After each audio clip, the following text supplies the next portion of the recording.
Chào mừng các bạn đến với kênh của tôi.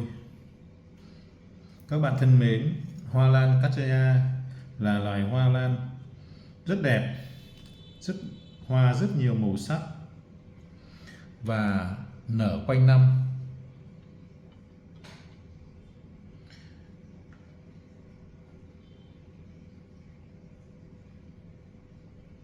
Hôm nay mình sẽ chia sẻ với các bạn cách sang chậu một chậu lan Cattleya và quy trình chăm sóc phân bón để cho một cây lan Cattleya ra hoa đẹp mọi người nhé. Bây giờ ta cùng nhau tiến hành sang chậu một chậu Cattleya. Trước tiên ta gỡ chậu lan ra khỏi chậu cũ.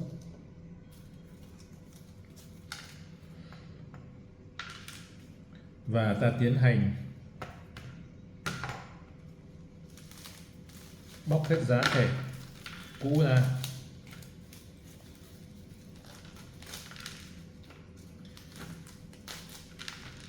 Tại sao ta lại phải sang chậu, thay chậu cho lan Cattleya? Vì là quá trình trồng một thời gian thì cây lan nó bị trồng lâu, cây giá thể nó bị hỏng hết mọi người nhé, mùn hết rồi, nó sẽ gây ra cây lan nó không phát triển được, nên ta phải thay.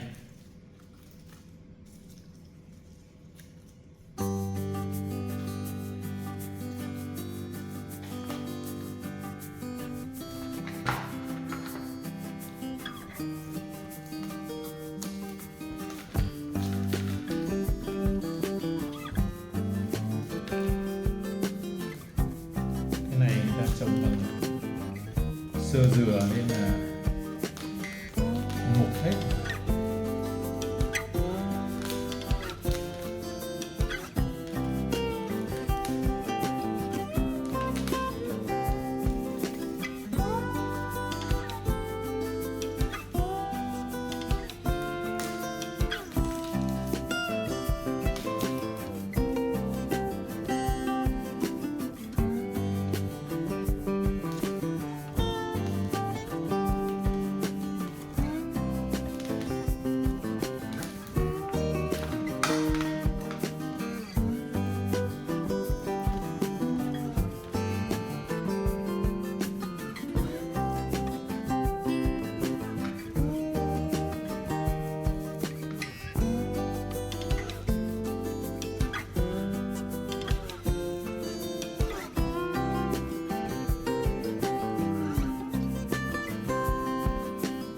Đó, tiến hành cắt các cái rễ khô mọi người nhé, rễ khô không còn tác dụng nữa.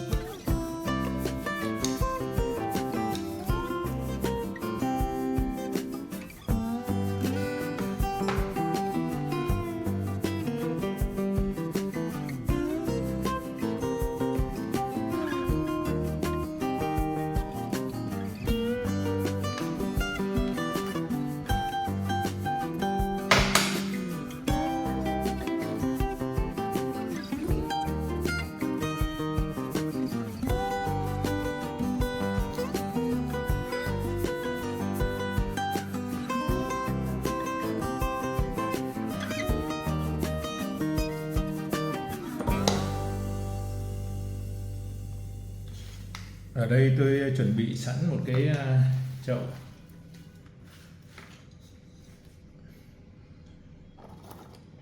Tiếp theo ta có thể cho giá thể vào. Giá thể thì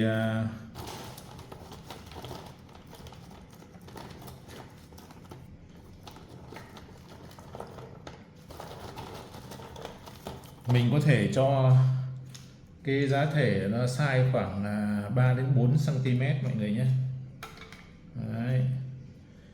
Thì giá thể thì mọi người có thể tùy mọi người có thể lựa chọn là loại than cũng được, than gỗ cũng được, mà vỏ thông cũng được, nhưng mà tùy theo cái độ ẩm ở vườn nhà mình nên mình nên chọn loại gì. Ví dụ như nhà tôi đang trồng ở ban công chung cư thì tôi nên dùng vỏ thông, mặc dù ở đây tôi có cả than củi nhưng tôi vẫn phải dùng vỏ thông. Đấy. Đầu tiên là ta cho một ít than củi xuống dưới để nó chống mốc tốt hơn.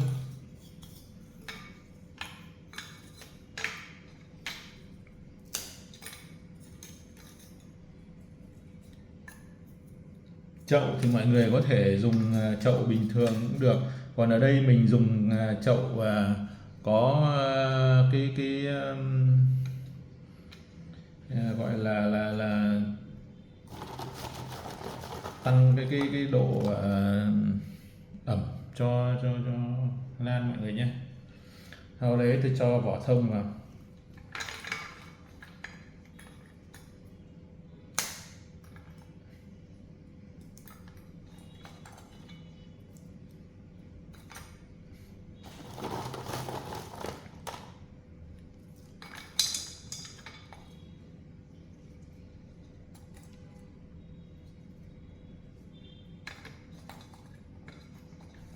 Nếu vườn nhà các bạn mà độ ẩm cao thì dùng than củi rất tốt.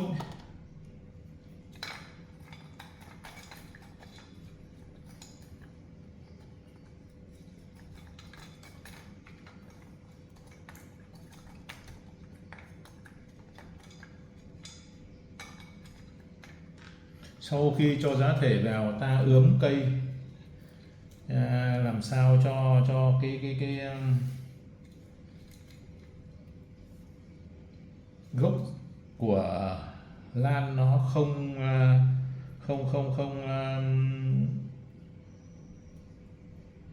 cao quá so với cả mặt chậu mọi người nhé.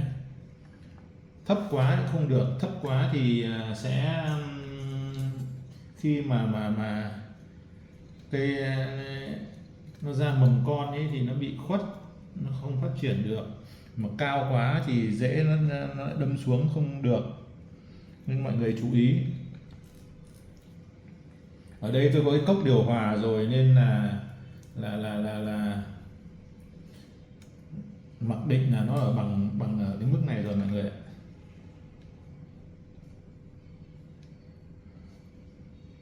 Việc tiếp theo là phải cố định thật chặt cây lan và gốc lan nhé mọi người.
Tiếp theo ta chèn thêm một ít vỏ thông vào để cho giữ ẩm tốt hơn.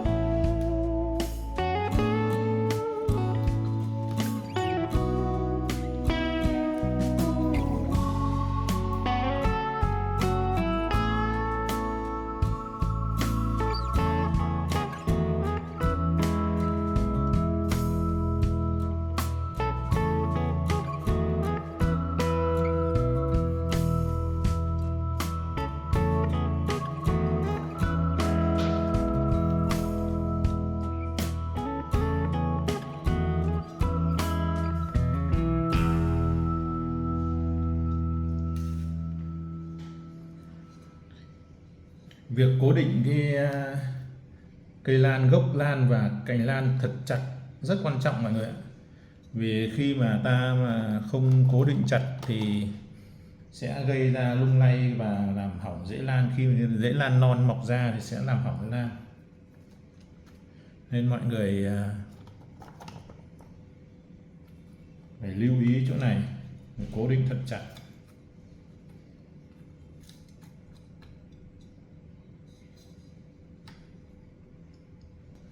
Sau khi trồng xong, ta để ở nơi thoáng mát, tránh ánh nắng trực tiếp, và không được tưới nước vội. Vì khi ta tưới ngay ý, thì rất dễ bị thối rễ. Vì khi những cái vết cắt là mình tỉa rễ này nó bị hở ra thì nó sẽ dễ gây bị thối rễ mọi người nhé. Và ta cứ để nguyên như này, nơi thoáng mát trong vòng từ 3 đến 5 ngày. Khi những vết cắt nó đã ổn định, nó đã khô, nó liền thì lúc đấy ta tiến hành phun kích rễ cho cây lan mọi người nhé. Thì phun kích rễ ta dùng B1, liều lượng là 1cc cho 1 lít nước, phun toàn bộ thân và rễ lá, cứ cách 3 đến 5 ngày phun một lần, đến khi thấy nhú rễ non thì thôi. Lưu ý là trong thời kỳ ra phun kích rễ thì tuyệt đối không phun bất cứ một loại thuốc, một loại phân nào nha mọi người nhé.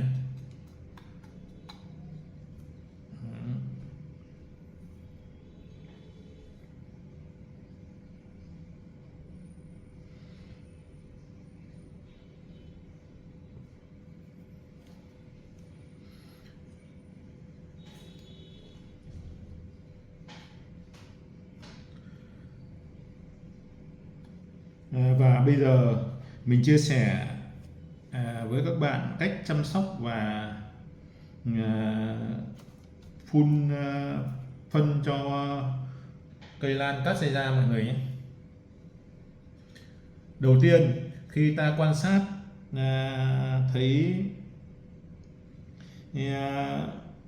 cái mầm con này nó lên được khoảng 2 đến 3 cm mọi người,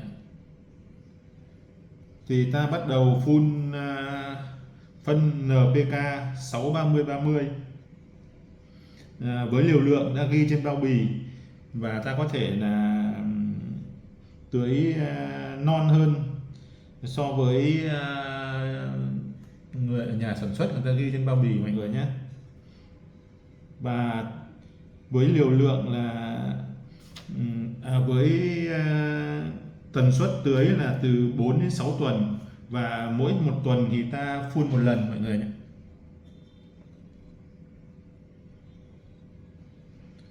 Đấy.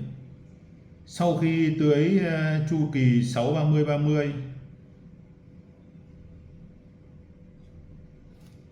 thì ta trở về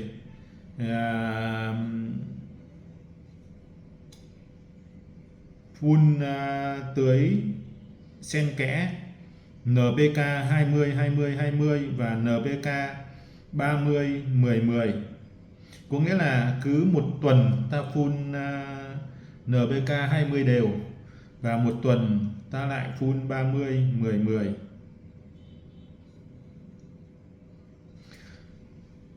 Chu kỳ này nó mất khoảng từ 1 đến 1 tháng rưỡi mọi người ạ.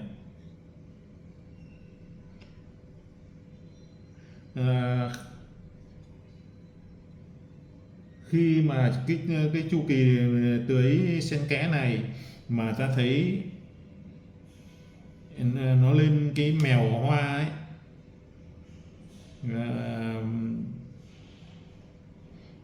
thì ta ngưng tưới phân hoàn toàn mọi người nhé.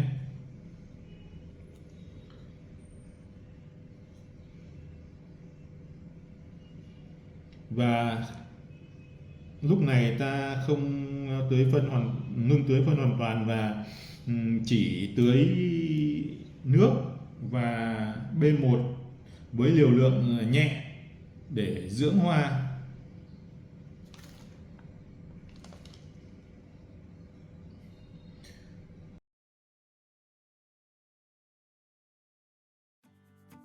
Lúc này ta bắt đầu là lại tiến hành phun chu kỳ mới, phun 30-10-10 và 20 đều và định kỳ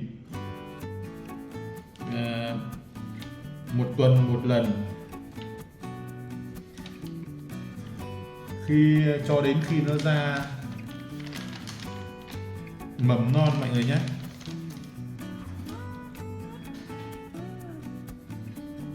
Và khi mầm non lên được 2 đến 3 cm, chúng ta lại quay lại chu kỳ ban đầu.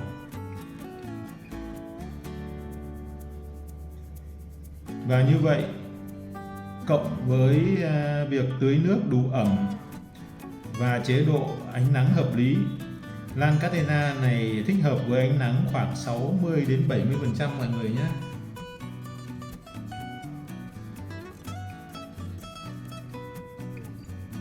Và như vậy, quy trình chăm sóc và phân bón cho một chậu lan Cattleya chỉ có vậy thôi, rất đơn giản phải không mọi người? Hy vọng video này sẽ giúp mọi người xem xong và áp dụng để chăm sóc những chậu Cattleya rực rỡ trong vườn nhà mình nhé. Xin kết thúc video tại đây. Tạm biệt tất cả mọi người.